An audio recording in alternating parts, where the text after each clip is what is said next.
Hello, हाय, नमस्कार. तर आज मी एक नवीन सुरुवात केलेली आहे. तुम्हाला सांगते मी आजपासून म्हणजेच 2-3 दिवस झाले मी शिलाई मशीन शिकण्यासाठी जात आहे. कोर्स लावलेला आहे मी आणि ब्लाऊज शिवण्यासाठी, ड्रेस वगैरे शिवण्यासाठी. तर खूप एक्साइटमेंट होती कपडे शिवण्याची, ब्लाऊज शिवण्याची आणि आपण स्वतः काही केलेली त्या कामाची तुलना कुठेच होऊ शकत नाही आणि खूप छान वाटतं आपण स्वतः काही केल्यानंतर. 2-3 दिवस मी पेपर कटिंग केले, माप वगैरे शिकले आणि फायनली मी मशिनीवर आज बसलेली होती ब्लाऊज शिवण्यासाठी.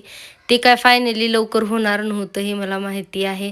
थोडंसं शिवलं आहे मी आणि ते कंप्लीट झाल्यानंतर तेही मी तुमच्यासोबत शेअर करीन लवकरच. आज आहे संकट चतुर्थी. संकट चतुर्थीच्या सर्वांना हार्दिक शुभेच्छा. अधिक मासामध्ये सासूबाई येथे नसल्यामुळे मी त्यांचीही ओटी भरली नव्हती आणि आईचीही माझ्या ओटी भरलेली नव्हती. तर आज मी दोघींचीही ओटी भरणार आहे. ह्या माझ्या सासूबाई आहेत, तर मी आज त्यांची ओटी भरत आहे.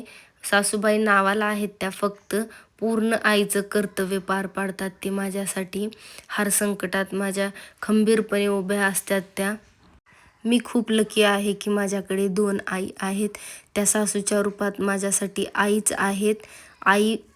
आईसारखी सासू मिळणे हे नशीब लागतं आणि मी त्यातलीच एक आहे. ही माझी आई आहे. मी दुपारीच तिच्याकडे आले होते आणि थोड्या वेळासाठीच आलेली होती मी. आज तिचीही मी ओटी भरणार आहे. माझी आई खूप छान आहे. तीही माझ्या हर संकटात खंबीरपणे माझी साथ देत असते आणि मी खूप लकी आहे की माझ्याकडे या दोघी आहेत.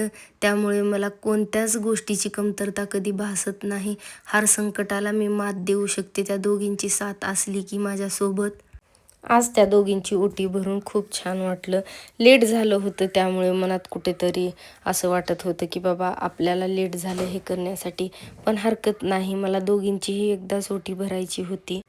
दिवस कोणताही असो, मनात प्रेम, श्रद्धा, भाव असला ना काही नाही. हो, अधिक मास झालेला आहे तरी पण काही नाही हरकत.